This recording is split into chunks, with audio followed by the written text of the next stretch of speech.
Okay friends, जैसा पिछले video में कहा था हमने कि इस वाले सेशन में हम प्रश्नों को हल करेंगे।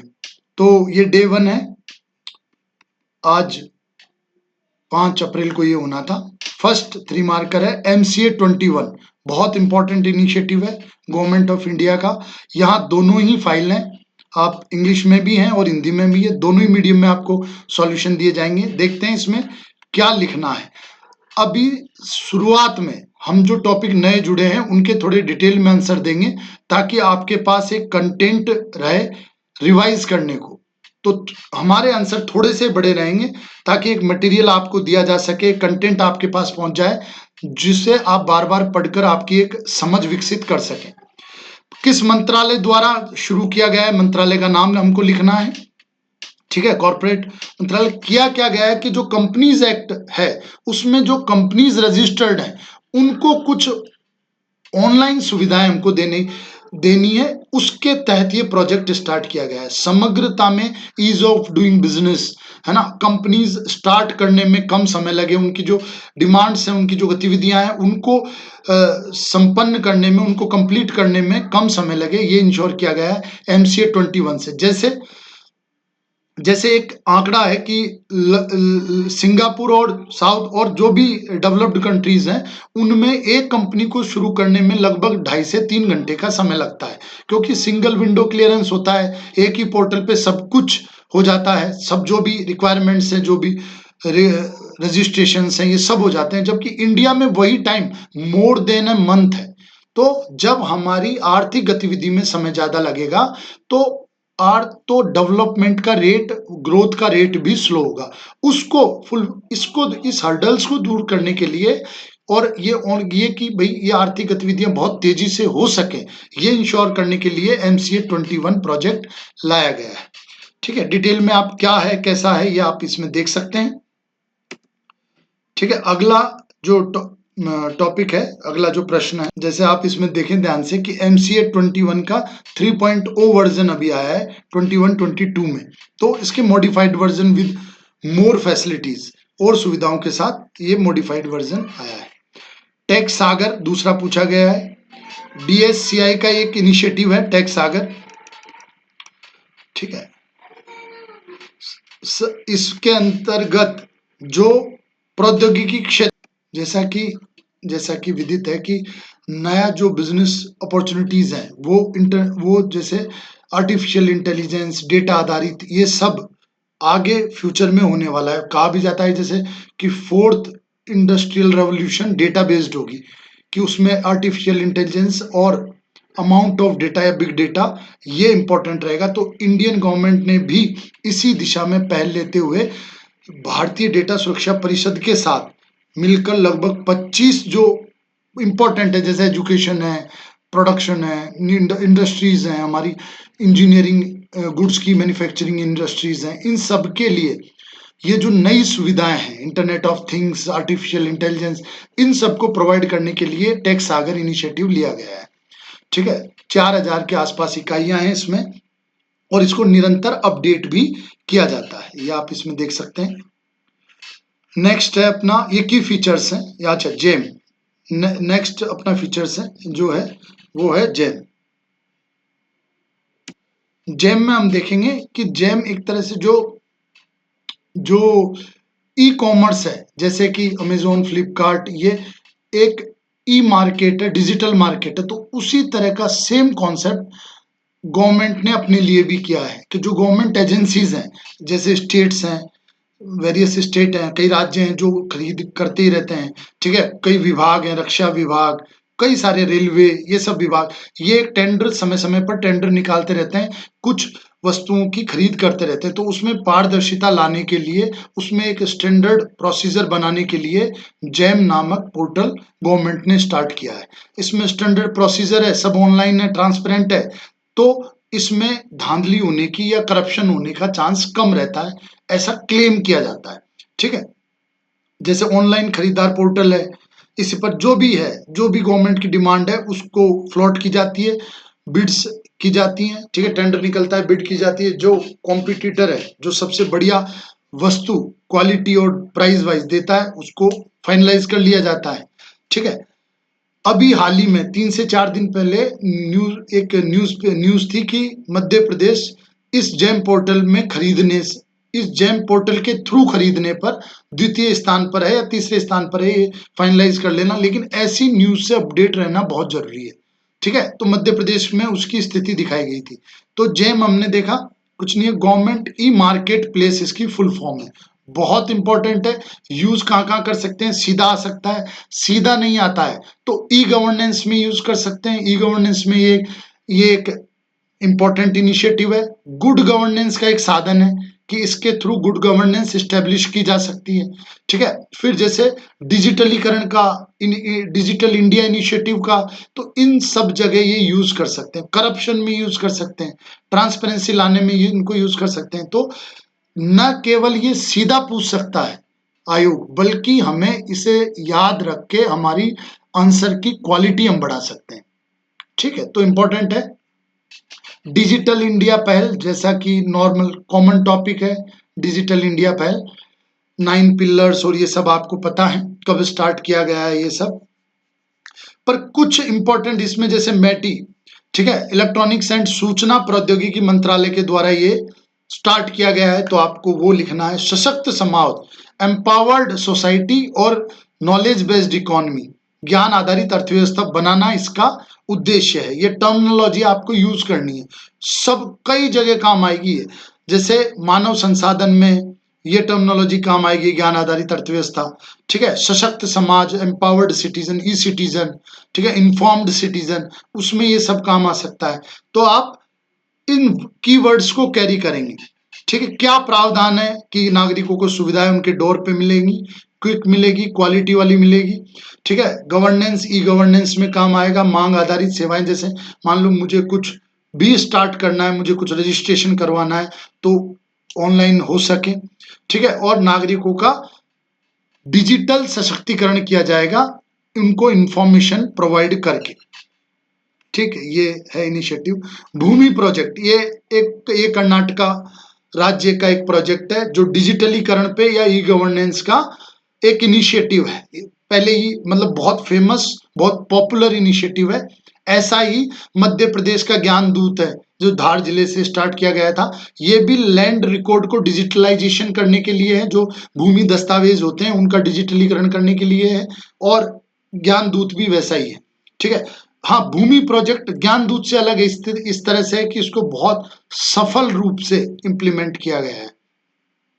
ठीक है, लगभग 6.7 मिलियन किसानों तक पहुंच है, उनके पूरे दस्तावेज इस पर रहते हैं। तो क्या होता है कि जैसे दस्तावेजों में हेराफेरी, उनमें फेरबदल, फिर जैसे जो भी करप्शन किया जाता है उस आधार पर ये करप्शन बचाए जा सकते हैं। प्लस अधिकारी की मोनोपोली भी यहाँ पर खत्म की जा सकती है। और दूसरी तरफ जैसे RTI, right to information act, और सार्वजनिक डोमेन में सूचना उपलब्ध कराना, ये सब भी इससे सुनिश्चित किया जा सकता है। तो ई गवर्नेंस सशक्त करने के लिए ये इंपॉर्टेंट इनिशिएटिव है। चैंपियंस पोर्टल, ठीक है, जैसे जो बड़े इंडस्ट्रीज हैं, है ना, वो तो अपना खुद का उनका एक ई प्लेटफॉर्म होता है, वो डिजिटली बहुत सशक्त होते हैं, अपनी समस्याओं का बहुत अच्छे से समाधान कर सकते हैं। लेकिन ये छोटे उद्योगों के लिए ये समस्या आती है, क्योंकि ना तो वो इतना इस चीज में इन्वेस्ट कर पाते हैं डिजिटलीकरण में, उनका खुद का टीम नहीं होती है, खुद का नेटवर्क नहीं होता है।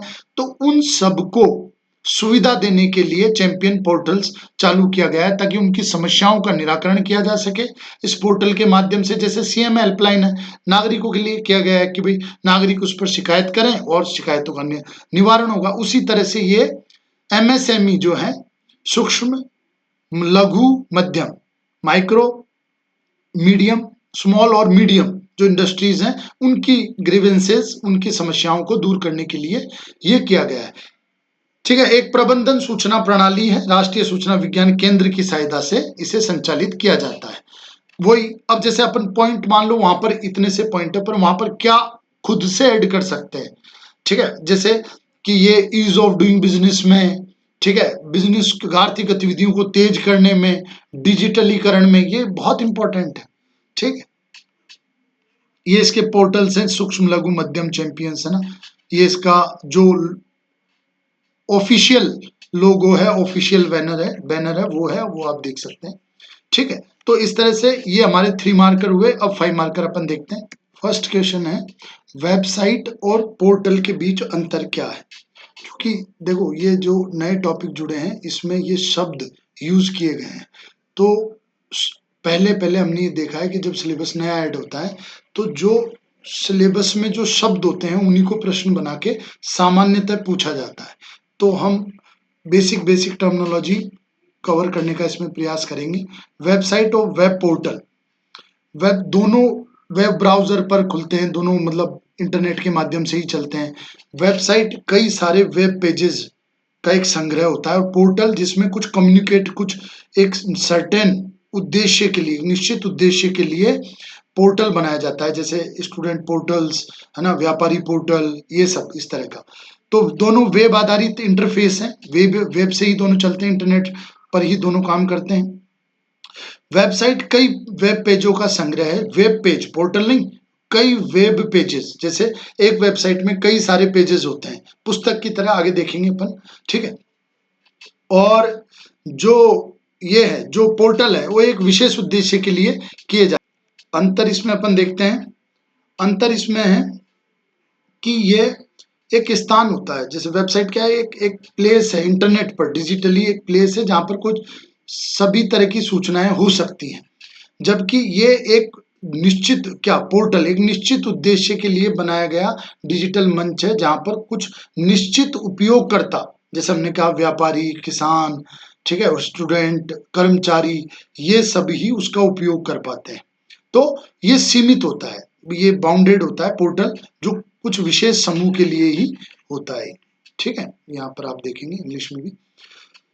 एक संगठन का स्वामित्व होता है किस पे? वेबसाइट पर। कोई जैसे मान लो कोई कंपनी बना दे, कोई विभाग बना दे वेबसाइट, जबकि पोर्टल पोर्टल जो उपयोग करता है उसको केंद्रित करके बनाया जाता है।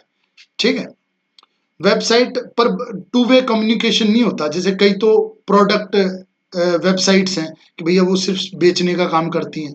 ठीक है, कई सर्विस प्रोवाइडर्स हैं, उनकी वेबसाइट्स हैं, तो वहाँ टू वे कम्युनिकेशन नहीं होता है, जबकि पोर्टल में टू वे कम्युनिकेशन होता है। उपयोगकर्ता इसका बहुत अच्छे से उपयोग करते हैं, वो अपने अपने फीडबैक भरते हैं, अपनी एंट्रीज डालते हैं, जो भी चीजें डाउनलोड करनी हो, अपलोड करनी हो, वो करते हैं।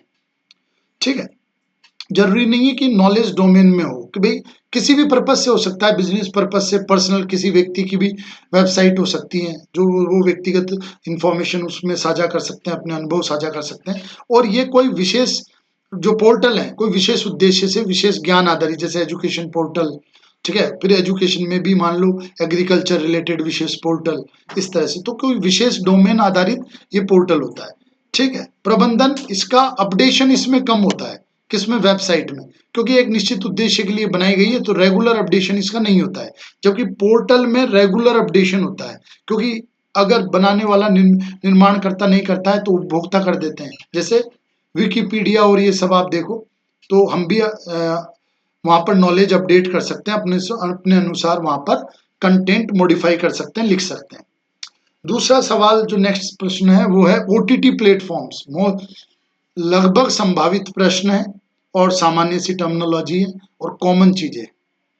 ठीक है, ओटीटी प्लेटफॉर्म क्या है? भारत में लोकप्रिय ओटीटी प्लेटफॉर्म कौन कौन से हैं? हमारा उद्देश्य है कि आप इस प्रश्न के माध्यम से कि आप ओटीटी प्लेटफॉर्म को कवर करें। जैसे आप या तो ये, अब हम ये पूछते कि ओटीटी प्लेटफॉर्म क्या है और ये किस तरह से कार्य करता है, तो वो ज्यादा टेक्निकल हो जाता।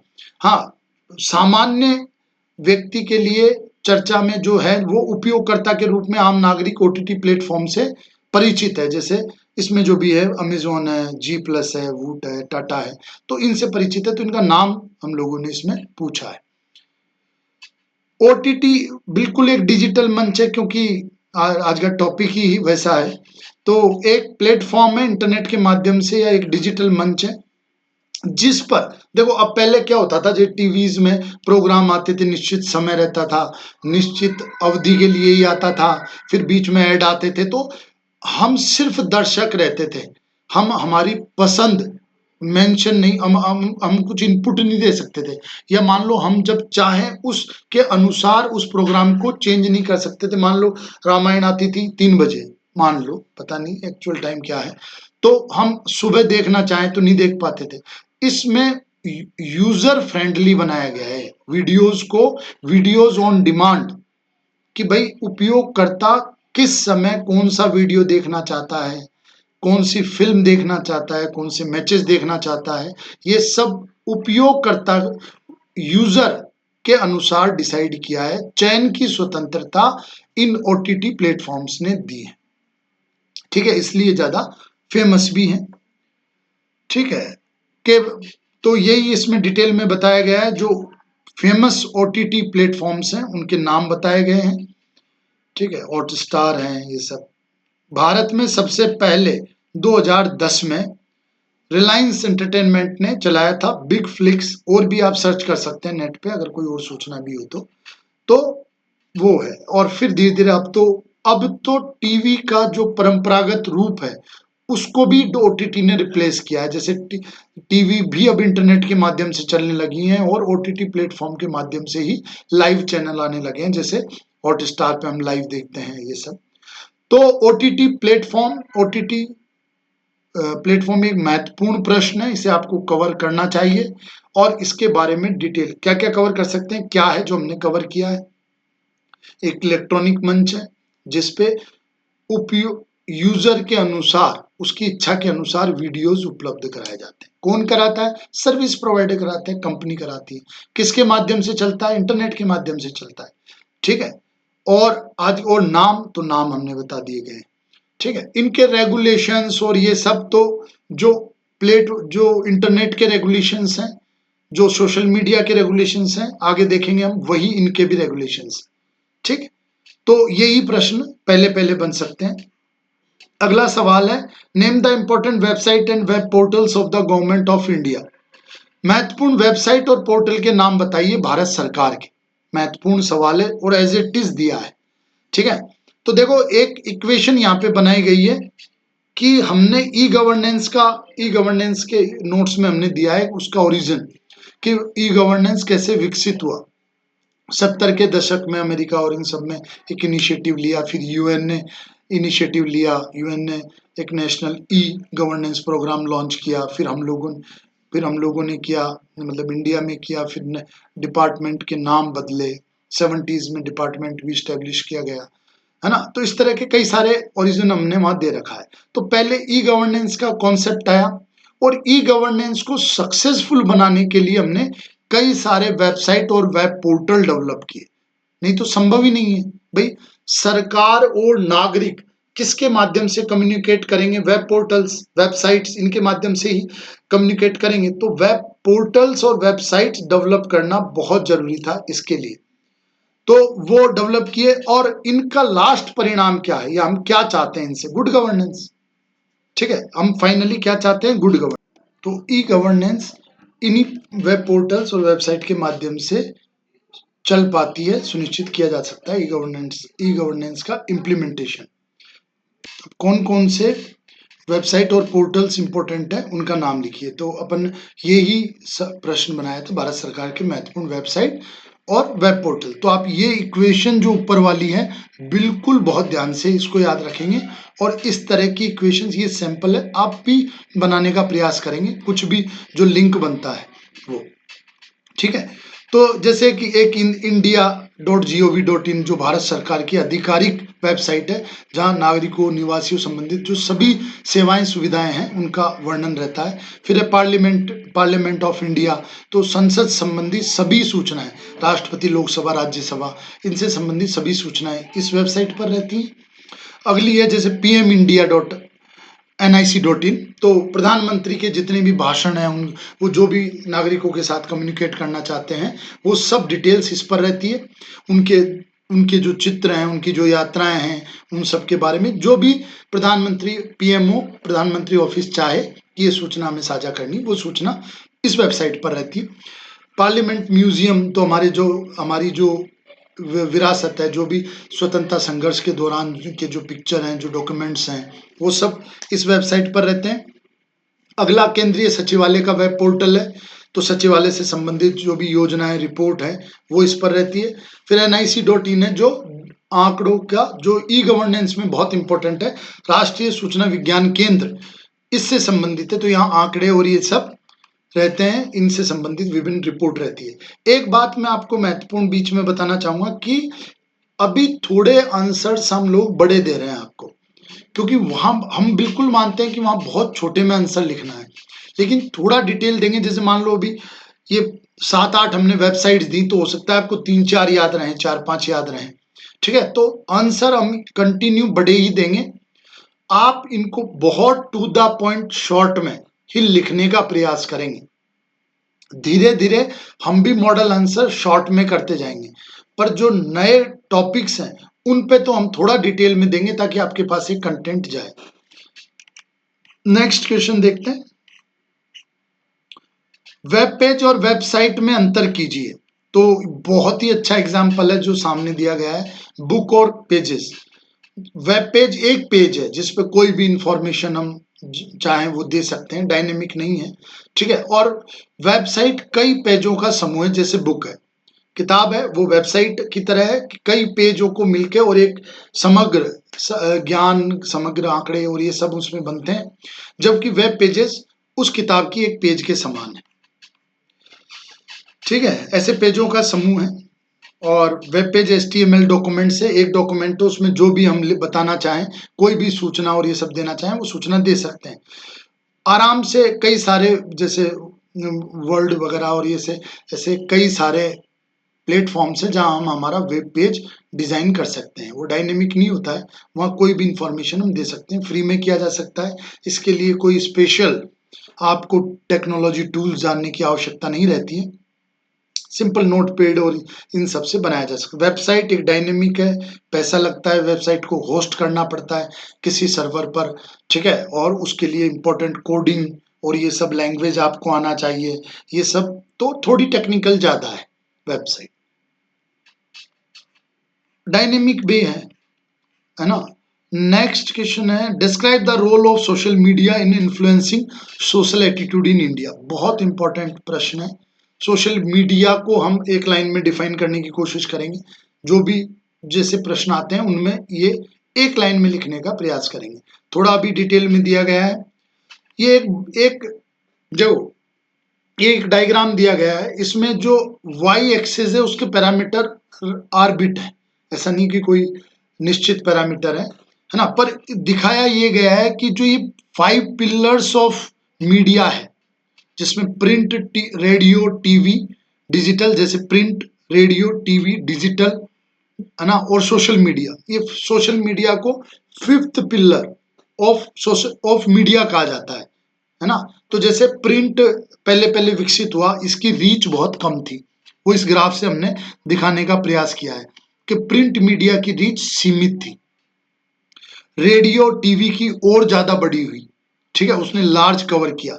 डिजिटलीकरण जो इंटरनेट आधारित था उससे और रीच बढ़ी, और सोशल मीडिया से तो न केवल रीच बढ़ी, रीच तो बड़ी बड़ी क्योंकि ये विशेष समूह, विशेष क्षेत्र तक गया, ये विशेष समाज के समूह, समुदाय के समूह और क्षेत्र तक गया, है ना। और इसने सभी तरह की गतिविधियों वाले मंचों को भी अपने अंदर शामिल किया।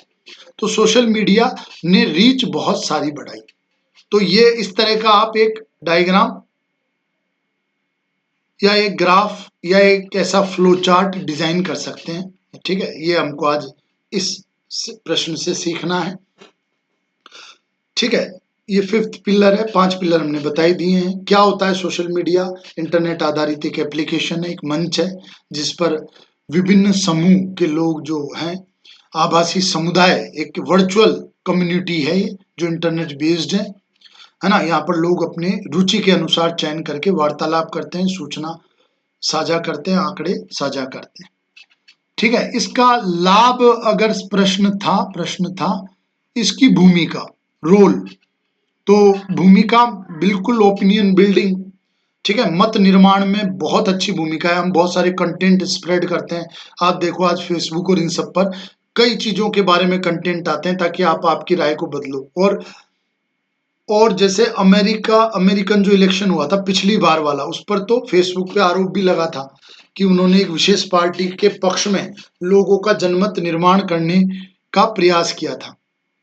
तो इस तरह का ये है ही। जैसे बांग्लादेश में जो भारतीय एन्क्लेव थे, एन्क्लेव होता है कि किसी देश के अंदर किसी दूसरे देश की दूसरे देश का भौगोलिक क्षेत्र, ठीक है। ये है उस देश, किसी जैसे बांग्लादेश था तो बांग्लादेश की सीमा में भारतीय क्षेत्र थे। जैसे ये बाउंड्री है, इधर इंडिया है, इधर बांग्लादेश है, तो बांग्लादेश की सीमा में इंडियन टेरिटरी थी, ये एन्क्लेव है।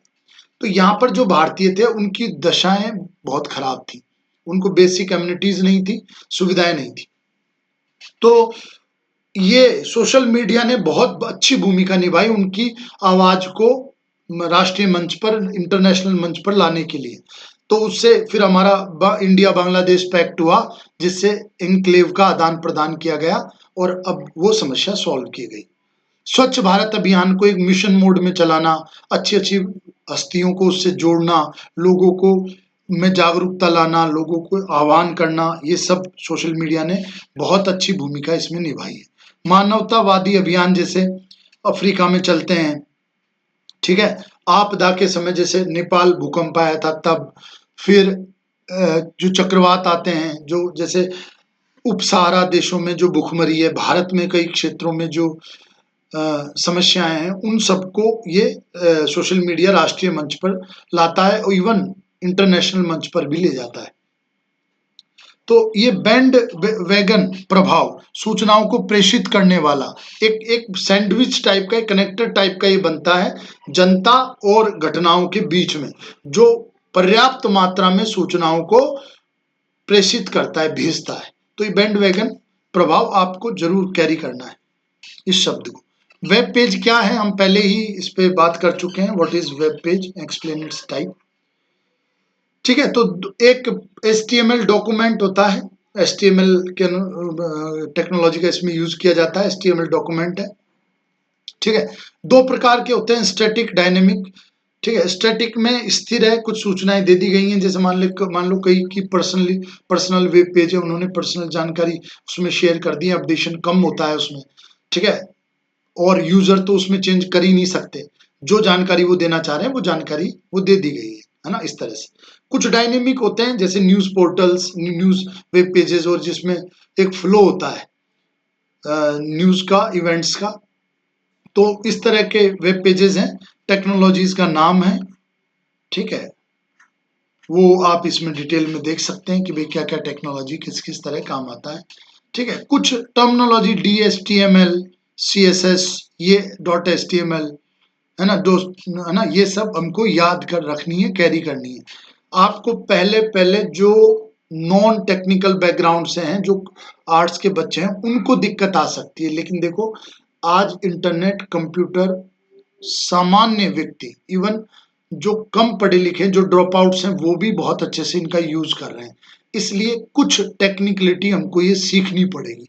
जिस तरह से हमने लैपटॉप, मोबाइल्स ये चलाना सीखा है, उसी तरह से ये टॉपिक भी हमको कैरी करने पड़ेंगे। इसीलिए हमने इन टॉपिक्स के लिए ज्यादा समय भी दिया है, ताकि आप थोड़ा कंफर्टेबल होकर इन टॉपिक्स को पढ़ सकें।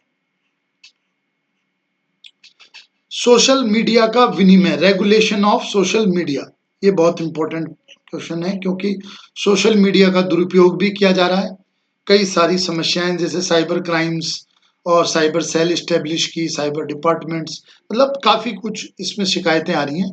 तो सेंसरशिप और फ्रीडम ऑफ स्पीच दोनों में बैलेंस करना है। अगर हमको सोशल मीडिया को रेगुलेट करना है तो अभिव्यक्ति की स्वतंत्रता, जिससे डेमोक्रेसी स्ट्रांग होता है, हर समुदाय, हर वर्ग की राय राष्ट्रीय मंच पर आती हैं, है ना। मत भिन्नता से एक वैचारिक सुदृढ़ता आती है, ठीक है। एक स्ट्रांग सोसाइटी बनती है due to diversity of opinions, ideologies. तो उसको भी डिस्ट्रॉय नहीं करना है, जो क्रिएटिविटी है, जो रचनात्मकता है, उसको भी हमको साइडलाइन नहीं करना है। और जो इसके नेगेटिव एस्पेक्ट है उसको भी, उससे भी इसको बचाए रखना है। ये दोनों में बैलेंस करना पड़ेगा। जैसे आर्टिकल 19 में ये किया गया है कि आर्टिकल 19(1) में कुछ स्वतंत्रताएं दी गई हैं, और उसको नियमित करने के लिए, उसको सुचारू रूप से चलाने के लिए कुछ प्रतिबंध भी लग। तो सोशल मीडिया रेगुलेशन में इन दोनों चीजों को बैलेंस करना है। रेगुलेशन के कोई स्पष्ट प्रावधान या सख्त प्रावधान अभी नहीं किए गए हैं, क्योंकि साइबर जो सेक्टर है वो भारत में भी इवॉल्विंग है, अभी विकसित ही हो रहा है। तो उसकी जो जो चुनौतियां सामने आ रही हैं उसके अनुसार अपन समाधान करते जाएंगे।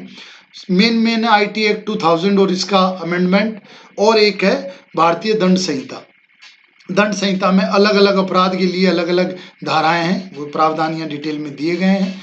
लाभ है इसके कि जो फंडामेंटलिज्म है, जो रूढ़िवादी कट्टरतावादी हैं, जो चीजों को अनस्टेबलाइज करना चाहते हैं, उनको कंट्रोल किया जा सकता है। और दूसरा कि जो अश्लील जो डॉक्यूमेंट्स नहीं होना चाहिए सार्वजनिक मंचों पर, उन डॉक्यूमेंट्स को रोका जा सकता है। इस तरह का अपन कर सकते हैं। अगले जो प्रश्न है वो हम कल के डिस्कशन में डिस्कस करेंगे, या ये पोर्टल पर अवेलेबल रहेंगे। Thank you very much for listening us.